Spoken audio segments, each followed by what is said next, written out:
I want you to start this deep dive by answering a question in your head. Like, really think about this for a second. Mm. When was the last time you did something at work because you genuinely wanted to, and not just because a rigid process told you to? Yeah, and look, if you are drawing a blank right now, or if you simply cannot remember the last time your work felt, intrinsically motivated, you have to understand that is not a personal failing. Right, it's not just you. Exactly. That blank space in your memory is actually a deliberate design outcome. I mean, it is exactly what the last 150 years of industrial work were built to produce. Wow. Think about the narrative we have all been sold regarding the history of work. We usually picture this very clean, predictable upward trajectory. Right. It is almost like a massive, endless escalator. Yeah. You get on at the bottom when you graduate, you grip the handrail, you follow the established rules, and the machine smoothly carries you up step by step. And eventually you just step off at the top into retirement. Exactly. But if you look around the modern workplace right now, I mean, that escalator is shuddering. It really is. It is stalling out. Organizations are flattening, and people are standing on it feeling a deep, uncomfortable shift beneath their feet. Yeah, the ground is literally moving. Right. So today, our mission is to unpack a really provocative stack of sources that explain exactly why modern work feels so fundamentally broken. And what's fascinating is these sources frame this transition not as some dystopian technological crisis, but as a once-in-a-century reclamation of human creativity. Which is a huge claim. It is, and the sources provide a specific term for our current moment. They call it the in-between. The in-between. Yeah, it's this incredibly uncomfortable gap where the old industrial ways of working are visibly breaking down, but the new reality hasn't quite settled into a recognizable structure yet. So we are essentially caught between the familiar mechanics of the escalator and whatever comes next. Precisely. And to understand this macro shift in the global economy, the sources argue we have to zoom way in first. Like, we have to look at the micro resistance happening inside our own heads right now. Right, because organizations are deploying new tools, workflows are shifting, and across the board, individuals are dragging their feet. Oh, totally. And a really common misdiagnosis is that people think the obstacle is the technology itself. Yeah, they look at the landscape and assume things are just moving too fast. Or that the interfaces are too complex, or, they simply aren't technical enough to keep up with these new AI platforms. But the sources push back on that, right? Strongly. They make it clear that the actual obstacle isn't the technology at all. The obstacle is change itself. Okay, let's unpack this. Sure. So the human brain is, at its core, a prediction machine. It evolved to conserve cognitive energy by assuming that tomorrow will look exactly like yesterday. Because calculating a totally new environment takes work. Exactly. Your brain does not want to spend calories recalculating the environment. When the ground actually shifts beneath your feet, your mind's first instinct is not to adapt. It's to deny it. Right. It is to deny that the ground moved at all. Because updating your entire mental model of how you provide value requires a massive expenditure of energy. That makes total sense biologically. Yeah. But the sources take it a step further into psychology, right? Like specifically focusing on the ego. Yes. They argue our egos stubbornly defend our past skills. But honestly, looking at the modern workplace, doesn't letting go of your ego just mean becoming a doormat? How do you mean?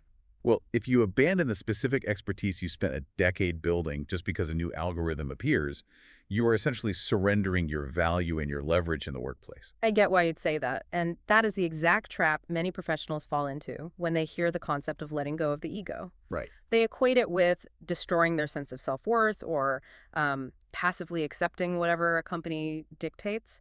But the sources argue something very different. Okay, what's the alternative? The ego isn't meant to be destroyed. It is meant to be channeled. Think of the ego as an engine. An engine. Yeah. The same psychological engine that desperately wants to defend how incredibly good you were at an outdated task can simply be repointed. It can be aimed toward a hunger to master the new paradigm. So it's all about what the ego is actually attached to. It can either be attached to past glory or attached to the ongoing process of becoming competent. Exactly. The sources describe this as the difference between a prison and fuel. I love that. A prison and fuel. Right. The ego that only protects the past becomes a prison. Let's say you spent 10 years becoming the absolute fastest person at, manually formatting complex data tables. It's a very specific, very valued skill. Until recently. Exactly. If software automates that, An ego attached to the past will fight the software, complain about the output, and insist the manual way is superior. Because it's trying to protect its territory. Yes. You trap yourself defending a skill the market no longer values. But an ego pointed forward, one that says, I am going to figure out how to leverage this new system better than anyone else in my industry, that becomes fuel. So the people who survive and thrive in a major economic transition are rarely the smartest people in the room. They are simply the ones who let go of their previous identities the fastest. Nailed it. Wow. But if we're supposed to be letting go of the past, we really have to look at what exactly we are leaving behind. Because reading through these historical analyses, it becomes so clear we aren't just leaving a previous era of technology, like moving from the typewriter to the word processor. No, it's much deeper than that. We are leaving an era that fundamentally suppressed human nature. Yeah, and we constantly hear this modern corporate mandate for workers to, find their creativity or think outside the box. Right, as if employees simply misplace their imagination in the break room. Exactly. But the sources point out a much darker historical reality. Creativity wasn't lost by the modern worker. It was systematically taken from them. Taken by who? By the demands of industrialization. It required interchangeable parts to function at massive scale. But it didn't just need interchangeable physical cogs in a machine. It needed interchangeable people. Right. It required humans who would show up on time, perform the exact same redundant task, not ask why, and absolutely not deviate from the blueprint. And the sources draw a direct line from that industrial requirement straight into the classroom, don't they? Oh, absolutely. The modern school system was essentially built as a factory floor simulator. Which is just terrifying to think about. It really is. You have bells ringing to signal shift changes. Students sit in neat little rows. You are required to sit perfectly still for hours. And you raise your hand and wait for instructions just to exist in the space. Exactly. We were trained from childhood to wait for the manual, follow the rubric, and fear deviation. Because on an assembly line, a creative deviation is a defect. Right. It breaks the machinery and halts production. Yes. So, for generations, we penalized people for guessing or experimenting and rewarded them entirely for compliance. Here's where it gets really interesting. Because we then graduated and moved into the white-collar world, which the sources argue is just the assembly line dressed up with better chairs and air conditioning. It's so true. We traded the factory floor for redundant status reports that nobody actually reads, endless meetings that exist only to justify middle management, and the soul-crushing theater of the annual performance review. The performance review theater is the worst. It really is. We took the most naturally creative, problem-solving species on the planet and forced them to become highly stressed, incredibly expensive process followers. People are forced to take their true passions, their actual ideas, and file them away under a category called someday hobbies.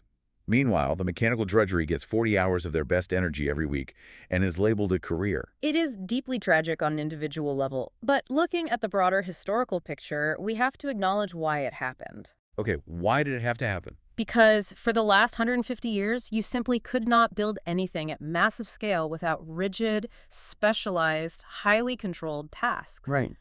Whether society was building a transcontinental railroad, a global supply chain, or a multinational software company, centralized control was a necessary evil. Because you needed massive human coordination. Exactly. And there was simply no other way to organize thousands of people to achieve that scale without strict hierarchical processes.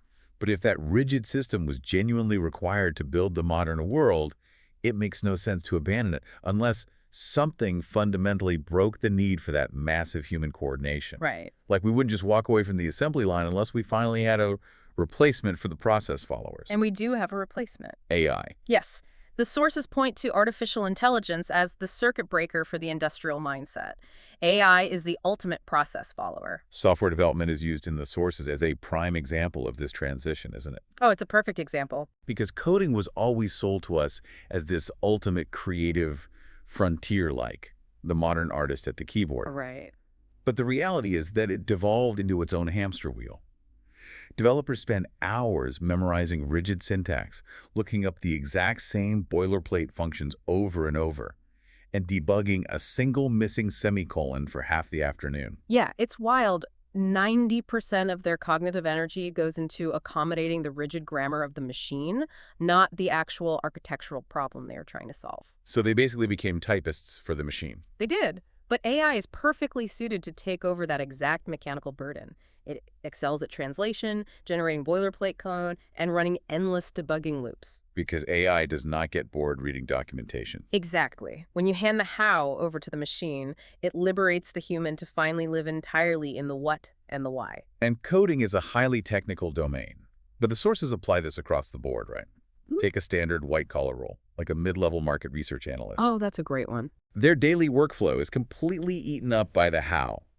An analyst might spend 3 days pulling raw data into a spreadsheet, formatting pivot tables, standardizing fonts, and writing a 50-page summary report. Right, the cognitive load is overwhelmingly mechanical. But the mechanical drudgery of that task is now entirely solvable by software.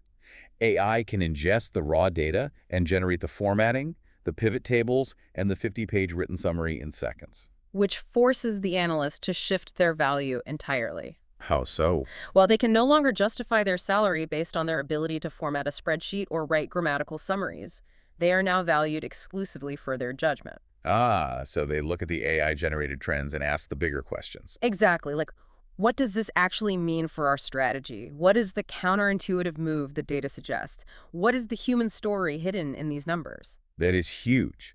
We outsourced our mechanical drudgery to other human beings for a century. Now we can outsource that drudgery to a machine, and in doing so, we take our judgment, our vision, and our taste back. Yes. The analyst stops being a spreadsheet formatter and becomes a strategist. The developer stops fighting semicolons and becomes a software architect. And the junior lawyer stops spending 3 weeks reading thousands of emails for discovery and starts focusing on legal strategy. Exactly. AI absorbs the redundant layer, leaving the human with the exact cognitive functions the factory system systematically stripped away. Which fundamentally rewrites the architecture of employment. Because if AI handles the mechanical scale, it eliminates the need for massive corporate overhead to manage those redundant tasks. It does. But practically speaking, that puts the entire burden of production back on the individual. We're essentially going full circle back to a pre-industrial way of life. The sources actually refer to this as a profound historical mirror. Okay, tell me more about that. Well, before factories existed, we had the cottage economy. Think about the weaver in the 18th century. Right. The weaver had a loom right there in their house. They owned their tools, they owned their output, and they answered directly to the market. They didn't have a middle manager. Nope. They didn't have a corporate ladder to climb, and they certainly didn't commute to a centralized building. Industrialization broke that entire model. Because the tools of production, like the massive factory floors, the steam engines, the steel mills, they became way too big and way too expensive to fit in your house. Exactly. Centralized labor was a direct byproduct of expensive centralized tools. So what does this all mean for us today? Let's unpack the mechanics of what this actually looks like. Because the new reality outlined in the sources is completely decentralized. It really is. The new loom is simply a laptop. The cloud is your rentable factory floor. You don't have to secure millions in capital to build physical server infrastructure. You just rent server space by the minute. Right. And AI automates the need to hire expensive teams of junior employees to do the busy work. And the internet makes your physical location entirely irrelevant. Global distribution platforms completely bypass the old gatekeepers who used to control access to the market. All the traditional barriers that used to stand between a single person and building something of massive scale have been systematically stripped away. So you do not need corporate permission to create market value anymore. You really don't. But how does a traditional corporate employee actually transition into this? Let's say that mid-level marketing manager. If they step off the corporate escalator, they don't just magically become a business. Right. How do they actually operate in this high-tech cottage economy? They operate by leveraging these new tools to become a one-person micro-agency. A micro-agency. Yeah. Instead of managing a team of 10 copywriters, data analysts, and graphic designers within a rigid corporate department, that manager operates independently. So they use AI models to generate the copy variations. Exactly. They use image generators to create the visual assets and automated software to manage the ad placements and analyze the data. Wow. That single individual operating out of a spare bedroom now has the productive capacity of an entire marketing department from 10 years ago. Because they own their tools, contract directly with multiple clients, and capture the full value of their output, just like the pre-industrial weaver. Exactly. You are no longer managing people, you are orchestrating systems. So we are literally watching the return of the cottage economy, but scaled to a global level. A single person has the productive power and the reach of an entire 20th century corporation. It is an incredible shift. But it brings us to a massive contradiction. Oh, Yeah, if this new cottage economy is so liberating, if it empowers individuals and ultimately gives us our creativity back, why does everyone feel so utterly miserable and anxious right now? that is the big question. The tension in the modern workforce is palpable. If we are being liberated, why does it feel like we are constantly panicking? Because we are still in the in-between. The anxiety you are feeling right now comes from being asked to shed an identity that took you decades of hard work to build. Ah, right. People attach immense pride and psychological safety to titles like senior director or vice president of operations. We spent our entire lives training to climb. You find a corporate ladder that someone else installed, you memorize the political rules of that specific ladder, and you climb the rungs. But the cottage economy does not reward climbing. It requires you to build. Meaning you have to decide where the foundation of the structure goes in the first place. Exactly. It's like showing up to a rock climbing wall, only to find out they've handed you a hammer and blueprints. That is a perfect analogy. Right, because spending 20 years memorizing the exact layout of a massive corporate maze means you know every single turn, you know every dead end, and exactly how to navigate to the center to get your reward. And then overnight, the walls of the maze completely drop. You were just standing in a wide open field. You can walk anywhere you want. It sounds liberating in theory, but in practice, it is terrifying because you have absolutely no idea how to navigate open space. You only know how to navigate the walls. Exactly. And when the walls drop, the skills that made you successful in the maze, like managing office politics, looking busy, optimizing redundant processes, passing the blame, they suddenly become completely useless. Because you are now being evaluated purely on the actual value you create in the open field. Right. And the sources emphasize that feeling this deep discomfort does not mean you are failing. It means you are actively in the transition. The discomfort is just the friction of having to build your own compass instead of following someone else's map. Precisely. Climbing and building are fundamentally different cognitive skills. Yeah. If you are starting to feel that uncomfortable itch, the realization that you need to upskill, that you need to learn how to generate your own value rather than just consuming a paycheck from a larger entity, you are not falling behind. You are actually early. You are right on time to catch the transition. The people who are actively sweating a little bit right now are the ones who are awake to the reality of the shift. The only people who should be truly terrified in this moment are the ones who feel absolutely nothing. Oh, totally. The ones who are confidently certain that the old corporate maze will simply rebuild itself, the escalator will start back up, and their redundant role will last forever. That isn't stability. That is simply being confidently asleep while a fire alarm is blaring in the hallway. Wow. So to bring all of this together, the sources point toward an ultimate takeaway regarding our relationship with work. For your entire life, you have been a consumer of the job market. Yes, you showed up to a structure someone else built, you performed a highly specific function that someone else defined, and you took the slice of the pie that someone else decided you were worth. And we should be clear that you shouldn't beat yourself up about that. Not at all. For a century and a half, consuming a job was genuinely the only viable option available for survival at scale. Centralized capital dictated the terms, and we all had to play by those rules to make a living. But the sources are telling us it is no longer the only option. The tools of production that used to require millions of dollars in corporate overhead now sit quietly on your desk. Right. The creativity that was systematically starved out of you by years of schooling and standardized performance reviews is still in there. It's waiting to be used as fuel instead of a prison. So it is time to stop waiting for the next rung on the ladder to appear and start laying your own foundation. The transition is begging you to stop simply consuming work and start creating it. The laptop is the loom. The tools of production belong to the individual again. Which leaves us with a final, provocative thought to chew on. Always the best part. If the laptop is indeed your loom and you truly no longer need a massive corporation to validate your worth or to scale your ideas or to give you permission to exist in the marketplace, what does that actually mean for the entire concept of retirement? That is the ultimate question. Because we only invented the concept of retirement as an escape hatch from the mechanical drudgery of the industrial escalator. You endure the rigid, soul-crushing process for 40 years, and your reward is that eventually they let you stop. Right. But when your daily work is finally built entirely around your own vision, your own judgment, and your own creativity, rather than a toll you pay to a corporate machine, do you ever actually need to stop?